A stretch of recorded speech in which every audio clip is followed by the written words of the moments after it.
तो आज हमारा टॉपिक बहुत इंटरेस्टिंग होने वाला है। थोड़ा सा हम करते हैं स्टार्ट। वांछाकल्पतरुभ्यश्च कृपा सिंधु भैवच पतितानां पावनेभ्यो वैष्णव नमो नमः। वैष्णव ठाकुर की जय, आप सभी वैष्णव वृंद की जय। और आज रामनवमी की आप सभी को हार्दिक शुभकामनाएं। तो आज ये टॉपिक है हमारा भगवद गीता चैप्टर 4 श्लोका नंबर 12, जिसमें हमने कल देखा था कि इसमें हम पढ़ेंगे कि कौन से भगवान ने 4 वर्णाश्रम बनाए हैं, जिसमें मनुष्य हम सब लोग हैं। बाकी इसके अलावा अगर कुछ है तो वो हम लोगों ने बनाए हैं, लेकिन वास्तव में 4 वर्णाश्रम है, ब्राह्मण, क्षत्रिय, वैश्य और शूद्र। भगवद गीता का 13 श्लोक है ये, 4th चैप्टर का। प्रकृति के 3 गुणों और उनसे संबंध कर्म के अनुसार मेरे द्वारा मानव समाज के 4 विभाग रचे गए हैं। यद्यपि मैं इस व्यवस्था का सृष्टा हूँ, किंतु तुम यह जान लो कि इतने पर भी अव्यय करता हूँ। मतलब कि चार हैं वर्णाश्रम, ब्राह्मण, क्षत्रिय, वैश्य और शूद्र। जो ब्राह्मण होते हैं वो कौन, जो भगवान की सेवा पूजा पाठ करते हैं, वो लोग आते हैं ब्राह्मण में। क्षत्रिय जैसे कि अर्जुन, जो युद्ध के उसमें रहते हैं, जिनके अंदर रजोगुण रहता है। ब्राह्मण जो है सतोगुण के स्तर पर रहते हैं। हाँ, ब्राह्मण 4 गुण प्रकृति के और 4 वर्ण आश्रम। तो जो ब्राह्मण है वो सतोगुण में रहते हैं। ब्राह्मण के बाद आते हैं क्षत्रिय। क्षत्रिय क्या, उनके अंदर रजोगुण रहता है, क्योंकि वो राजा महाराजा ये सारे क्षत्रियों में आते हैं। ब्राह्मण, क्षत्रिय, वैश्य और शूद्र। और जो वैश्य होते हैं वो लोग क्या होते हैं, वो व्यापार करने वाले लोग होते हैं। उनके अंदर थोड़ा थोड़ा रजोगुण, थोड़ा थोड़ा तमोगुण, है ना, ये सारी दोनों चीज़ें रहती है। उसके बाद आता है ब्राह्मण, क्षत्रिय, वैश्य और चौथा है शूद्र। शूद्र जिसके अंदर तमोगुण रहता है। तो इन 4 कैटेगरीज में मनुष्य को डिवाइड किया गया है, जो कि पहले से ये परंपरा चली आ रही है। 4 वर्ण 4 आश्रम, ऐसी ये 4 वर्ण है, ठीक है। और अभी हम लोग जो है, हम किस कैटेगरी में आते हैं, हम लोग जो बिजनेसमैन है वो लोग वैश्य कैटेगरी में आते हैं। तो हमें अपने आप को उस कैटेगरी से ऊपर उठाना है, मतलब गुण का प्रभाव अपने ऊपर नहीं होने देना है। गुण कौन कौन से हैं, 3 गुण है, सतोगुण, रजोगुण और तमोगुण। ये तीनों गुण में रह के मनुष्य यह कार्य करता है। तो हमें इन तीनों गुणों से ऊपर उठकर अपनी ब्राह्मण, क्षत्रिय, वैश्य, शूद्र वाली कैटेगरी से ऊपर आना है। हमें तमोगुणी नहीं होना है बिल्कुल। किसी भी समय उठना, किसी भी समय सोना, किसी भी समय खाना। जीवन में कुछ नियम पालन होने बहुत ज़रूरी है। अगर हमारी लाइफ में कुछ रूल्स रेगुलेशंस होते हैं तो हम बहुत अच्छे से चीज़ों को कर पाते हैं। अगर कुछ नियम नहीं होता है, कुछ संयम नहीं होता है हमारे ऊपर, तो ज़िंदगी बस जानवरों की तरह चल रही रहती है। जैसे कि जानवर रहते हैं, कुत्ते को देखा है, हाँ, कभी भी सो रहा है, कभी भी उठ रहा है, कभी भी खा रहा है ना, तो उनका कोई समय नहीं है।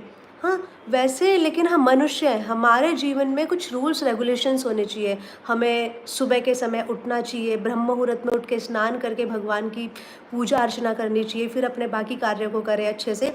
तो कहते हैं ना कि सुबह का समय अगर अच्छा जाए तो पूरा दिन मंगलमय हो जाता है, लेकिन सुबह अगर बिगड़ जाए तो पूरा दिन आलसी और एकदम बेकार ऐसा रहता है।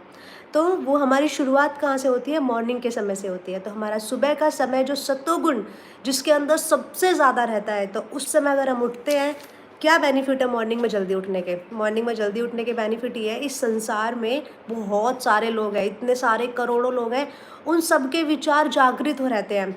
किसी के अच्छे विचार है, किसी के बुरे विचार है, किसी के कैसे थॉट्स हैं, किसी की कैसे थॉट्स हैं। अगर हम लेट उठते हैं 7 बजे 8 बजे, अगर हम इस समय उठते हैं तो क्या होता है, पूरे संसार के विचार, हाँ, इस हवा में, इस नेचर में मिक्स हो जाते हैं, जिसकी वजह से फिर वो सारे हमारे अंदर आते हैं। अच्छे भी बुरे भी हर तरीके के विचार फैल जाते हैं। अगर हम ब्रह्म मुहूर्त में उठते हैं, सुबह के समय उठते हैं, तो उस समय क्या होता है कि सिर्फ पॉजिटिव इन्वायरमेंट रहता है। जो भक्त हैं, जो वैष्णव हैं, जो साधुगण हैं, जो आचार्य हैं, सुबह के समय वही जगते हैं ब्रह्म मुहूर्त में। तो उन सब की कॉन्शियसनेस, उन सब के थॉट्स, वो पॉजिटिव इन्वायरमेंट हमारे अंदर जाता है और हम फिर पॉजिटिव फील करते हैं और हम पूरा दिन हमारा जो है मंगलमय रहता है। और लेट उठने पर सारा काम खराब, सबके थॉट्स मिक्स मैच होके फिर उल्टे सीधे बुरे अच्छे सब हमारे अंदर आते हैं। तो हमें डिसाइड करना है कि हमें 7-8 बजे उठना है या ब्रह्म मुहूर्त में उठना है। जल्दी जो है उठाना चाहिए, जिससे कि हम अपने अंदर पॉजिटिव इन्वायरमेंट, पॉजिटिव विचारों को ले सके, वो सारे विचार हम अपने अंदर ले सके।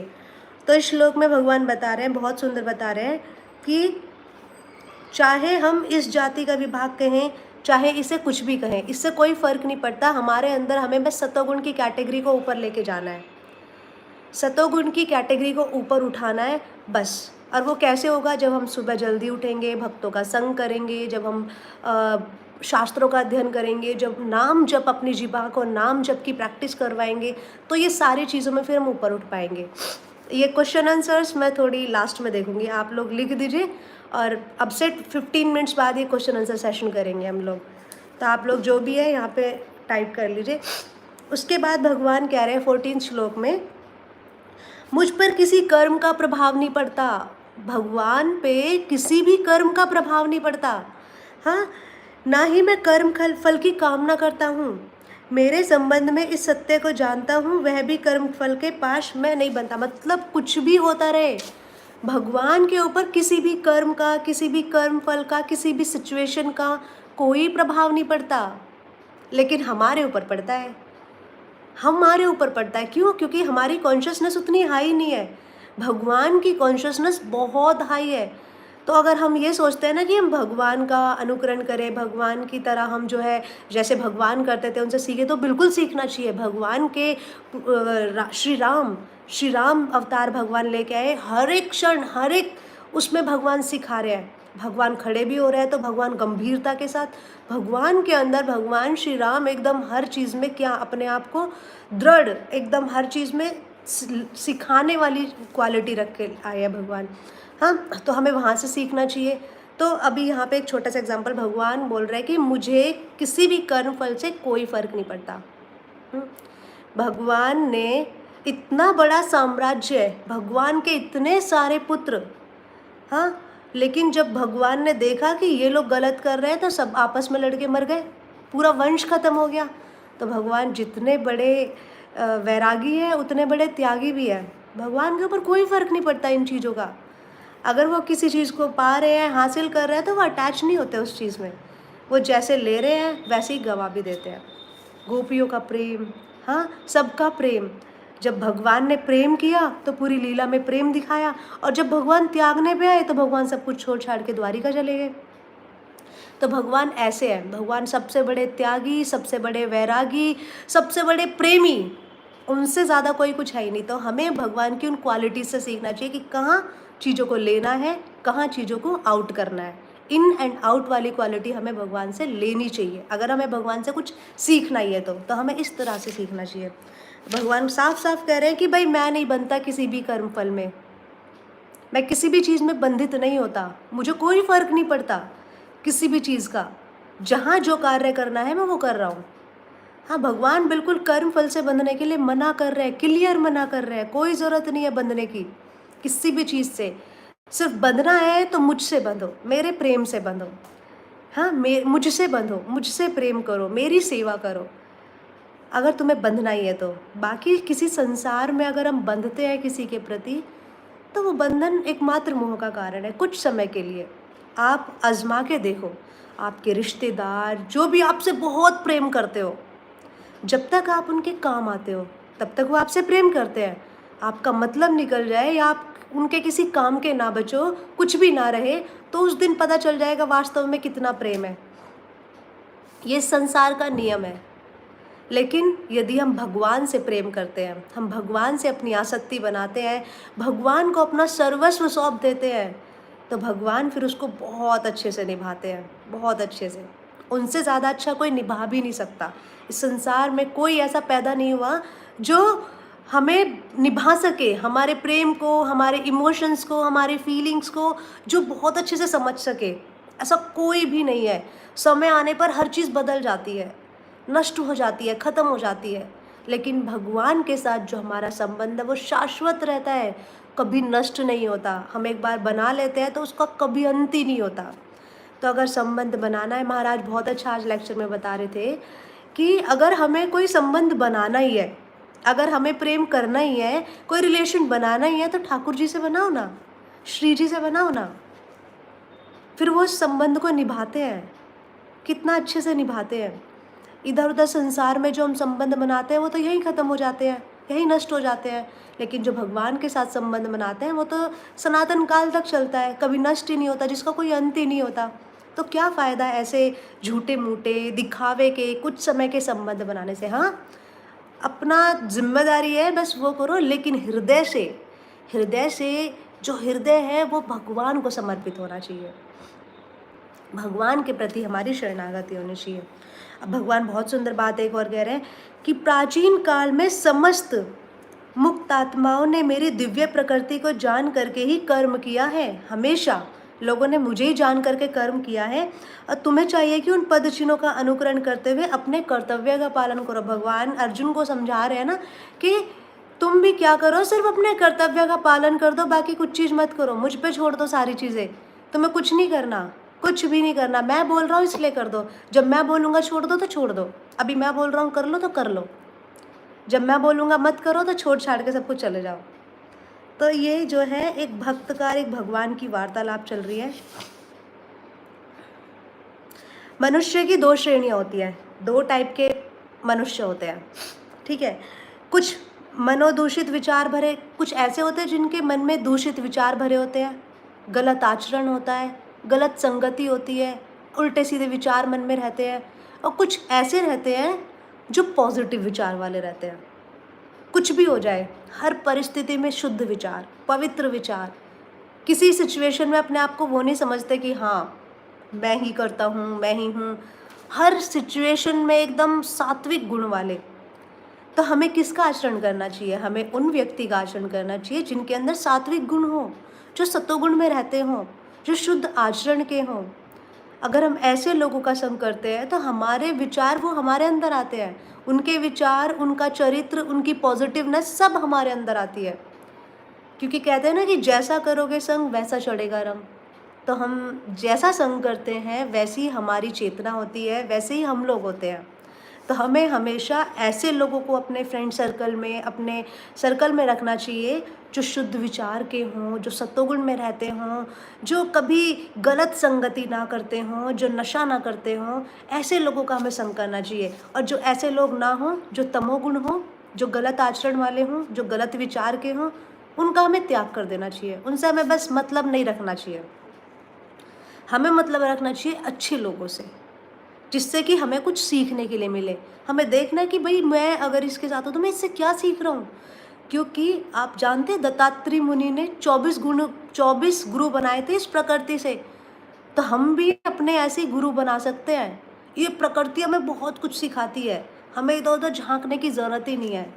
ये सूर्य, ये चंद्रमा, ये वायु, ये हर चीज़, ये पृथ्वी, ये जल, ये आकाश, हर चीज़ हमें सिखाती है, कुछ ना कुछ हमें लर्निंग्स दे रही है। चलो मैं आपको एक छोटा सा आज एक काम देती हूँ, छोटा सा। आप लोग मतलब जब कल क्लास में आएंगे तो कल हम क्वेश्चन आंसर सेशन करते हैं, सिंपल।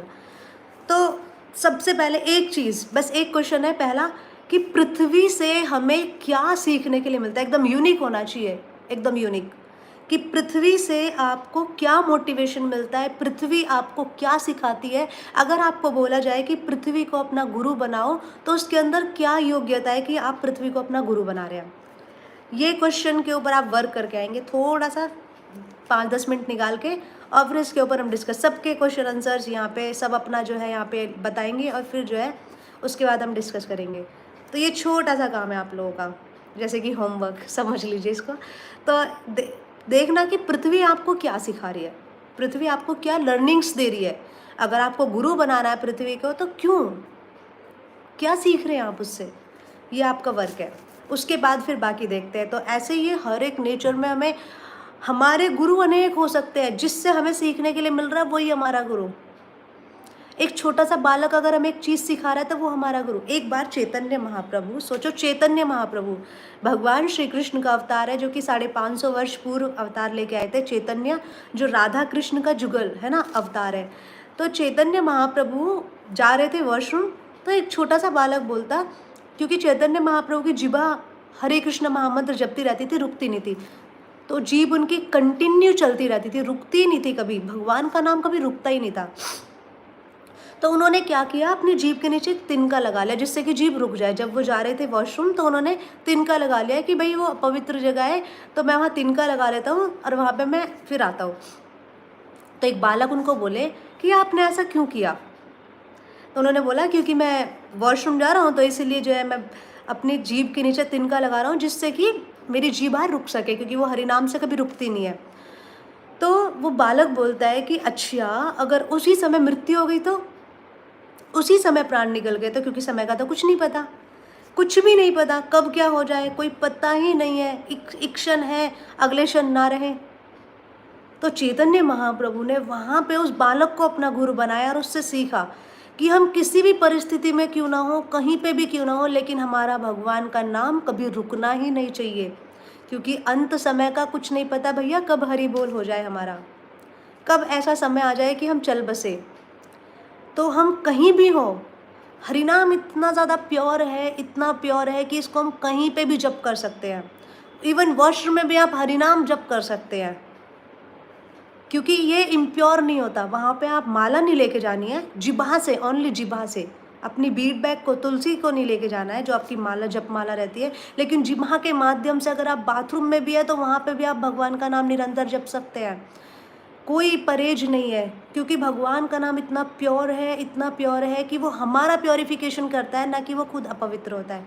तो हमें जब भी किसी से सीखने के लिए मिले तो सीखना चाहिए।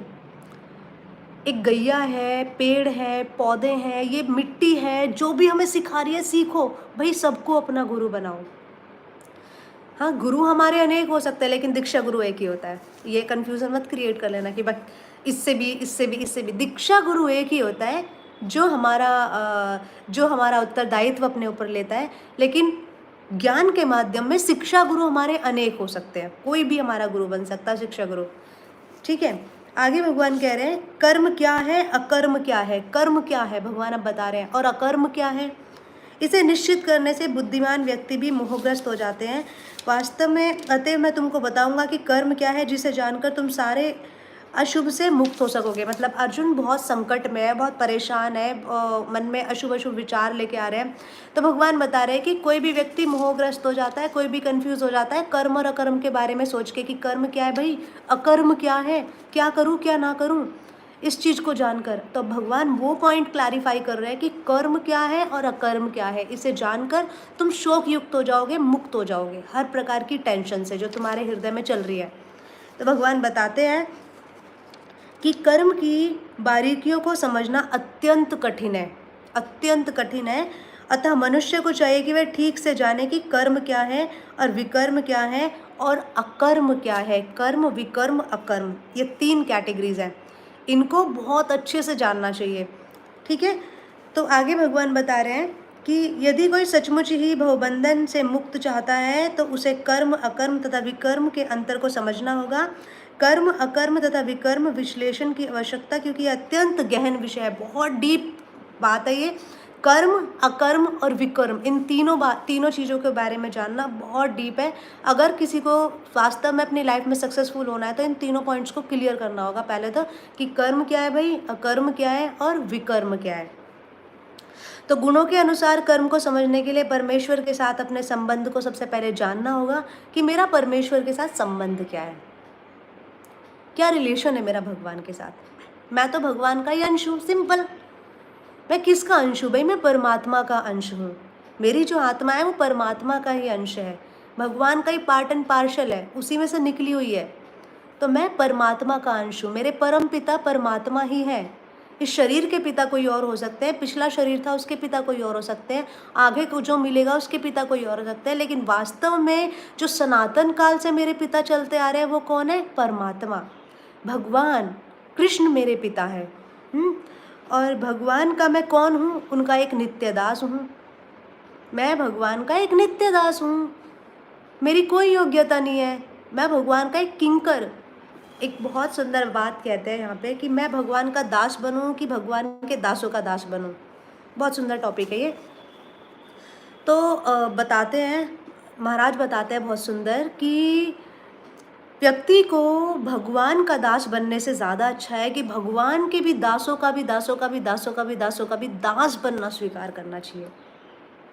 क्योंकि हमारे अंदर अगर दास्य भाव आ जाएगी, अभी हम सुप्रीम बनने की कोशिश करते हैं ना कि मैं घर को चला रहा हूँ, मेरी वजह से सारी चीज़ें हो रही है, मैं ये कर रहा हूँ, मैं ये कर रहा हूँ, मैं फैमिली का हेड हूँ, मेरे हाथ में सारी पावर होनी चाहिए, मेरे से बिना पूछे कोई एक कार्य भी नहीं होना चाहिए। अपने आप को मैं में लगाया हुआ है, अपने आप को सुप्रीम मानते हैं। लेकिन जब हम अपने आप को दासों का भी दास मानने लग जाते हैं ना, तो हमारे अंदर से ये जो मैं की भावना है वो ख़त्म हो जाती है। तो हमें भगवान का दास बनने की तो योग्यता ही नहीं है हमारे अंदर, अभी योग्यता ही नहीं है। भगवान का दास बनने की कहाँ योग्यता है? इतने पाप से हम बुरे हैं, बने हुए हैं, इतने पाप हमारे अंदर भरे हुए हैं।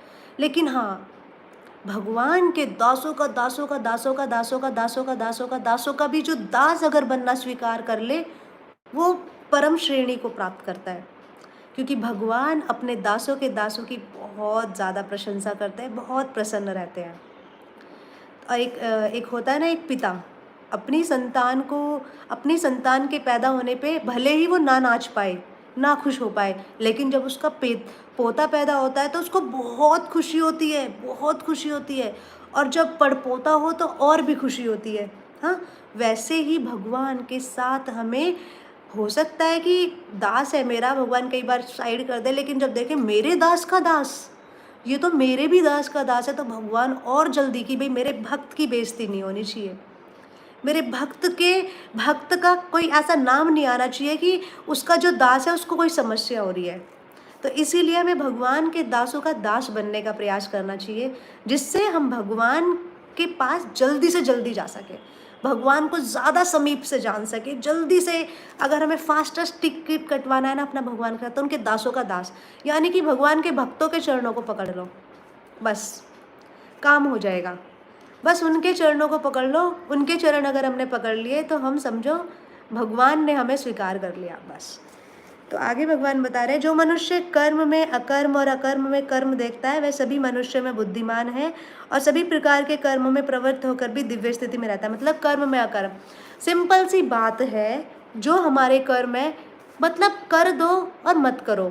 अब भगवान यहाँ पे बोल रहे हैं कि कर दो, पर ये मत सोचो कि तुमने कर दिया, इस तरीके से रहो, कर दिया लेकिन ये मत सोचो कि तुमने कर दिया, तुमने कुछ नहीं किया, ना तुम कुछ कर रहे हो, करने वाले सब कुछ भगवान है, एक एक चीज़ भगवान कर रहे हैं। अगर तुम ये सोच के कर रहे हो तो फिर तुम कभी उसमें आसक्त नहीं होगे, कभी विफल नहीं होगे, बहुत तरीके से हर चीज़ को समझ पाओगे। आगे भगवान कह रहे हैं, जिस व्यक्ति का प्रत्येक प्रयास इंद्रिय तृप्ति की कामना से रहित होता है, जिस व्यक्ति का हर एक प्रयास, हर प्रोसेस सिर्फ उधर जाता है कि जहाँ मैं सिर्फ ये ना सोच रहा हूँ कि मेरी इंद्रिय तृप्ति कैसे हो, मेरे सेंसेस को कैसे सेटिस्फाई कर सकूं। अगर कोई इस विचार को किए बिना किसी कार्य को कर रहा है, भगवान की सेवा कर रहा है, तो फिर वो सबसे श्रेष्ठ है, उसे ही साधु पुरुष माना जाता है। जो इंद्रिय तृप्ति की भावनाओं से साइड होकर कार्य कर रहा है, उसे ही वास्तव में साधु पुरुष माना जाता है। लेकिन जो अपनी सेंस ग्रेटिफिकेशन में लगा हुआ है, हाँ, अपने इंद्रियों को तुष्ट करने में लगा हुआ है, वो भक्त नहीं है, वो साधु नहीं है। हमें ऐसा नहीं करना है, हमें सेंस ग्रेटिफिकेशन में नहीं लगना है, हमें अपनी इंद्रियों को तृप्त करने के लिए नहीं लगना है, हमें एकमात्र भगवान को समर्पित करके अपने आप को रखना है। और आगे बता रहे भगवान, जिसने पूर्ण ज्ञान की अग्नि से कर्म फलों को भस्मसात कर दिया, मतलब कि ज्ञान भी ले लिया लेकिन फिर भी अगर उसी सेंस ग्रेटिफिकेशन में फंसे हुए हैं तो वो बेकार है, वो बिल्कुल बेकार है, कोई फ़ायदा नहीं है ना। तो हम लास्ट श्लोक करते हैं 20, उसके बाद हम कल करते हैं स्टार्ट। लास्ट श्लोक है, अपने कर्म फलों की सारी आसक्ति को त्याग कर सदैव संतुष्ट तथा स्वतंत्र रहकर वह सभी प्रकार के कार्यों में व्यस्त रहकर भी कोई सकाम कर्म नहीं करता। मतलब अपने कर्म फलों की सारी आसक्ति को त्याग कर अगर कोई कार्य करता है तो उसको कार्य को करते हुए भी उसमें कभी अटैच नहीं होता। फॉर एग्ज़ाम्पल मैं जॉब कर रही हूँ, मान लो मैं कोई जॉब कर रही हूँ, हाँ, मैं नौकरी पे जा रही हूँ और मैं वहाँ पे जाने के बाद भी मेरा माइंड कृष्णा कॉन्शियस है। मैं जा रही हूँ, मैं भगवान का नाम जप रही हूँ, मैं आ रही हूँ, भगवान का नाम ही है मेरे को याद, हाँ मेरी ड्यूटी थी मैंने कर दी, बस ख़त्म। ये नहीं है कि मैं उससे अटैच हो जाऊँ, उसमें खो जाऊँ, भगवान को भूल जाऊँ। मैं जा रही हूँ, मैं आ रही हूँ, मैं कर रही हूँ, मुझे सैलरी मिल रही है, सारी चीज़ें हो रही है, लेकिन मैं उससे आसक्त नहीं हूँ, ना मेरे साथ उसकी कोई अटैचमेंट है। बस हाँ, मैंने सोच के कर दिया कि हाँ भाई मुझे ज़रूरत थी इसलिए मैंने कर दिया, बाकी मैं उसमें कोई अटैचमेंट नहीं है मेरी, ना मेरी कुछ है, सब भगवान का था, भगवान को देना था तो दे दिया, नहीं देना था तो नहीं दिया, और सारी उनकी इच्छा है। अगर हम इस तरह से करते हैं तो हम कर्मफल को करते हुए भी उनमें कभी आसक्त नहीं हो पाते। मान लो मुझे सैलरी मिली तो मैंने भगवान की सेवा में लगाई, साधु महात्माओं को भोजन कराया, घर पे प्रसाद बनाया, भगवान को भोग लगाया, तब भक्तों ने पाया, तो क्या वही धन कमाया हुआ जो था पहले वो अशुद्ध, लेकिन वो अब शुद्ध हो गया।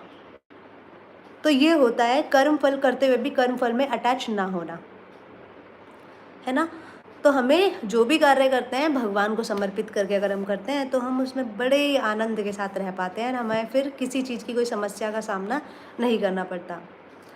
तो थैंक यू सो मच, और मिलते हैं कल दोबारा से सेम टाइम 6 बजे, और हम करते हैं अपनी क्लास को आगे प्रारंभ।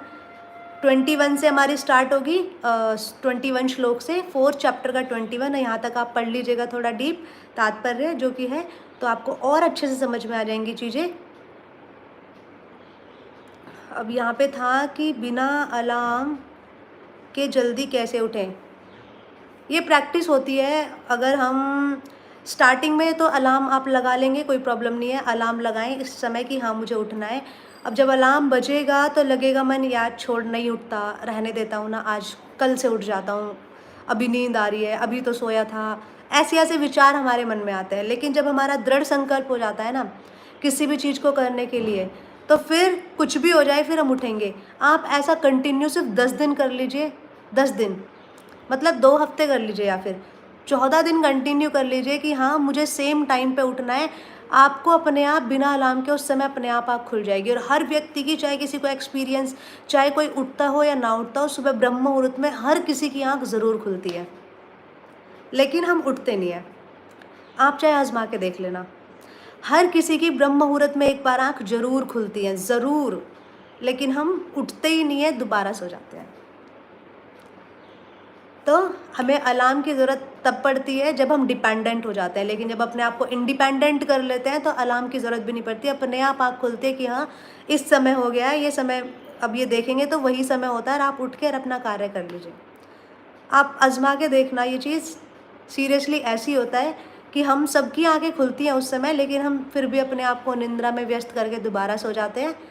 इंस्ट्रक्शंस हमें मिलते हैं, हल्का फुल्का कुछ ना कुछ हमें ज़रूर मिलता है सुबह ब्रह्म मुहूर्त में वो जगने का, लेकिन हम जगते नहीं हैं, फिर सो जाते हैं।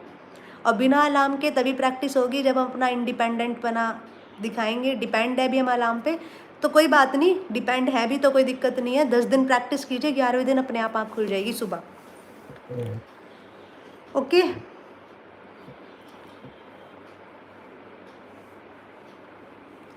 कोई प्रॉब्लम नहीं है। अगर आप 11:30 बजे सो रहे हैं, सुबह 6 बजे उठ रहे हैं, कोई दिक्कत नहीं है। 6 बजे भी उठ रहे हैं तो कोई बात नहीं, धीरे धीरे इसको प्रैक्टिस कीजिए। थोड़ा जल्दी सोने का प्रयास कीजिए और जल्दी उठने का प्रयास कीजिए। कोई भी चीज़ है प्रयास करने से हो जाती है। अपने आप को टॉक्सिक भी नहीं बनाना है, हेक्टिक भी नहीं बनाना है कि भाई हाँ मैं ऐसा कर लूँ। धीरे धीरे प्रयास से होगा, एकदम कुछ नहीं होगा। धीरे धीरे प्रैक्टिस में लेके आइए। 11 बजे सोना शुरू कीजिए, 5:30 बजे उठना शुरू कीजिए। ऐसे धीरे धीरे धीरे धीरे जब करेंगे तो मैनेज हो जाएगा। ओके, तो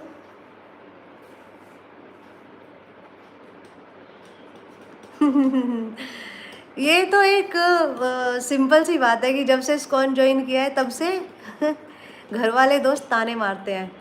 तो लोगों का काम है कहना। जब आप किसी अच्छे कार्य पे करते हो ना, वो उनको नहीं टोकेंगे। अगर कोई बच्चा बाहर खड़ा होके सिगरेट के धुएं उड़ा रहा होगा तो कोई नहीं टोकेगा जल्दी से, लेकिन कोई तिलक लगा के, माला गले में टांग के, कंठी पहन के चल, ओ बड़ाया साधु, दे धोती कुर्ता पहन रखे, देखो ये पंडित जी हैं।